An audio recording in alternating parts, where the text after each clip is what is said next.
করা হয়। সে বিভাগীয় পর্যায়ে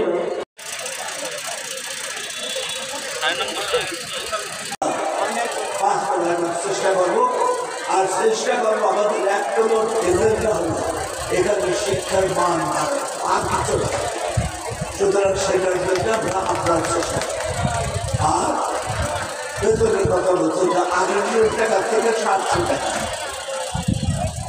800 টাকা দায়িত্ব করে গেছে, দায়িত্ব করছে আগে ছিল কত 1250, আপনারা এত বছর 1250 করে দিয়েছেন, সরকার এসে 250 টাকা দায়িত্ব করছে। তাই বলে কি স্কুল চলবে? 250 টাকা দিয়ে স্কুল চলবে? চলবে না।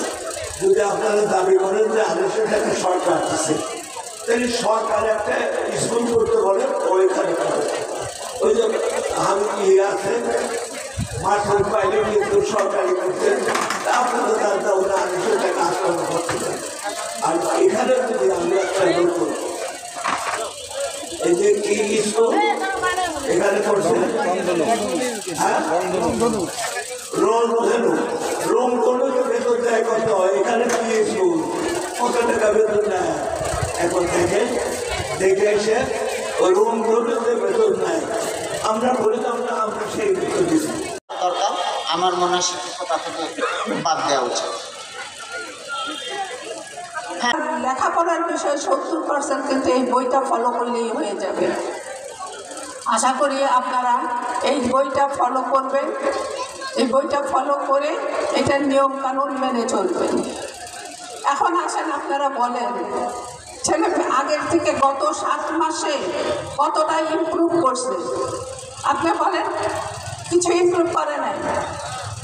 কিছু করছে তো? কিছু করছে, তাই তো? সময় গেলে আর একটু বেশি হবে।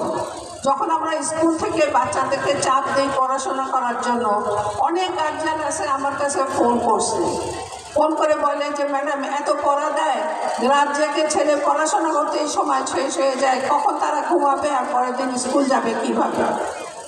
আবার কেউ বলে যে পড়াশোনা হয়ই না। কোনটা আমরা বিশ্বাস করব? আমরা বিশ্বাস করব এই বইটাকে, এই বইটা ফলো করলে আমরা সব কিছু জানতে পারব। হতাশা কাজ করবে না। চেষ্টা শুরু করেছে। এখানে সভাপতির দায়িত্ব নিয়েছি প্রায় 2 মাস হয়ে গেল। তো আমি আগে আপনাদের কাতারেই ছিলাম, একজন সাধারণ অভিভাবক হিসেবেই ছিলাম। আমার এই দায়িত্ব কোনো অভিজ্ঞতা ছিল না। আমি 2 মাস হলো এখানে আমি দায়িত্ব গ্রহণ করেছি এবং আমি যতটুকু বুঝতে পেরেছি, এবং আপনারা আজকে অনেকেই বললেন যে একটি স্বনামধন্য প্রতিষ্ঠান, তাই না? তো এই স্বনামধন্য প্রতিষ্ঠানকে আমরা চাই যে আরও সুনামের সাথে কীভাবে সামনে এগিয়ে নিয়ে যাওয়া যায়, সেই জন্যই কিন্তু আজকে আমরা এই সমাবেশটা করেছি। আমি শুনলাম যে এখানে এর আগে কখনোই সমাবেশ হয় না, তাই না? দীর্ঘদিন পরে কিন্তু এই সমাবেশটি হয়েছে। এটাই কিন্তু একটি বড় উদ্দেশ্য আমাদের, যে আমরা কিন্তু আপনাদের সাথে যোগাযোগ রাখার চেষ্টা করছি এবং আমরা চাচ্ছি আমাদের যে বিগত সময়ে যে সমস্যাগুলো হয়েছে, সবাই এই সমস্যার কথা বলেছে, আমি যদি করে বলতে চাই না। তো সেই সমস্যাগুলো উতরিয়ে কীভাবে আমরা এখন বিজ্ঞান স্কুলকে আরও সামনের দিকে নিয়ে যেতে চাই, সে লক্ষ্যেই কিন্তু আজকে আমরা এই আয়োজনটি করেছি। তো আমরা চাই যে আপনারা সকলেই আমাদের এই উদ্দেশ্যকে সফল করার জন্য একসাথে কাজ করবেন। বিভিন্ন বক্তা তাদের বিভিন্ন ধরনের যে সমস্যাগুলো বলেছে, এই সমস্যাগুলো আমি সবগুলোই নোট ডাউন করেছি এবং আশা করি যে আমরা ইন্টারনালি এগুলো তদন্ত কমিটি করে কীভাবে এগুলোকে সমস্যাগুলো সমাধান করা যায় সেগুলো বিষয়ে আমরা ব্যবস্থা নেব। ছিল যে নাম লিপিবদ্ধ করেছেন। আমরা আমাদের মাঝে একজন সম্মানিত অভিভাবককে পেয়েছি যিনি কথা বলতে চান। স্যার, নাম্বারিং করার কারণে এই ছেলেপেলে পার্সেন্টের কারণে ছেলেপেলে মন নষ্ট হয়ে যায়। বাধ্য হয়ে আমি শিক্ষকদের বলছি প্রশ্ন আপনারা করতে পারবেন না, প্রশ্ন আমি করব। প্রশ্ন এক হাতে করবো, সিলেবাস দেবো আমি। প্রশ্ন করে খাতাগুলো আমার অফিসে দেখতে হবে, খাতাগুলো অফিসে রাখা হচ্ছে যাতে করে এই সমস্যাগুলো পরবর্তীতে না হয়, পার্সেন্ট না হয়। এরপরে আমাদের যে ক্লাসে পাঠদান শিক্ষক যে করেন, ত্রুটিপূর্ণ যে ক্লাসগুলো হচ্ছে আমি চেঞ্জ করে দিচ্ছি। সম্মানিত উপস্থিতি, এখানে ভবন নির্মাণের জন্য অলরেডি আমাদের 2 পাশে 2টি ভবন নির্মাণের জন্য, যাতে করে একাডেমিক সাইট, প্রশাসনিক সাইট স্যার বলছেন এখানে প্রশাসনিকের ব্যবস্থা করো, আর এখানে পাঠদানের জন্য হলরুম আছে, তোমার অফিস, এখানে শিক্ষকদের যে অফিস আছে সবগুলো শ্রেণীকক্ষ হবে, যাতে করে পর্যাপ্ত জায়গার কারণে পাঠদানের জন্য করে ব্যাহত না হয়। আমি দেখতে চাই আমি যে স্বপ্ন নিয়ে আসছি, লক্ষ্য নিয়ে আমার প্রতিষ্ঠান করেছি, সেটা যেন বাস্তবায়ন হয়, সেই লক্ষ্য নিয়ে আমরা এগোচ্ছি। আমি সম্মানিত সভাপতি মহোদয়ের কাছে বিনীত অনুরোধ করব যে আমাদের যে এখানে ভবন নির্মাণের যে জায়গাটা নির্ধারণ করা হয়েছে, সম্মানিত প্রতিষ্ঠাতা মহোদয় কষ্ট করে ওখানে জায়গাটা দেখেছেন। এর পাশে আমাদের লাইব্রেরি, তারপরে আমাদের যে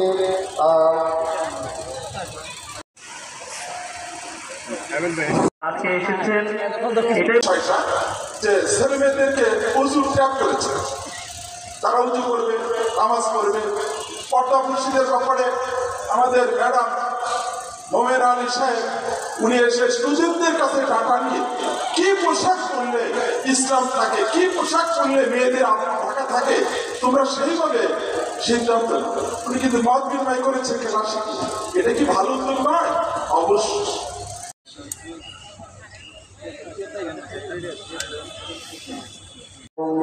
অত্র বিদ্যালয়ের সম্মানিত সভাপতি জনাব মোহাম্মদ আতর রহমান, ছাত্র, অভিভাবক, শিক্ষক এক কাতারে দাঁড়িয়ে শিক্ষার মান উন্নয়নের জন্য কাজ করা। কারণ শিক্ষাই জাতির মেরুদণ্ড।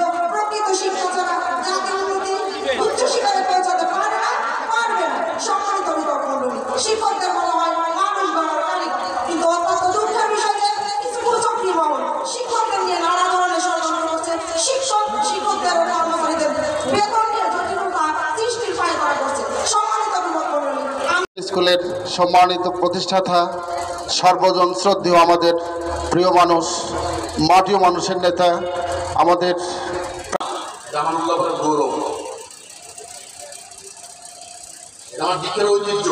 তোমরা থেকে ছাত্র এসে বলছি এক সময় আপনি নাই কেন। এরপর আমার পিছনে যখন বলে যে এদের আরেক বাপুরা বসে আছে মাথা নিচু করে, মাননীয় সভাপতি সাহেব মোদী সাহেবকে লাগাই দিলেন 700 টাকার 1 পয়সা কম নেবেন না, আর গার্জেনদের ফোন দিয়ে বলে 250 টাকার বেশি কেউ দেবেন না।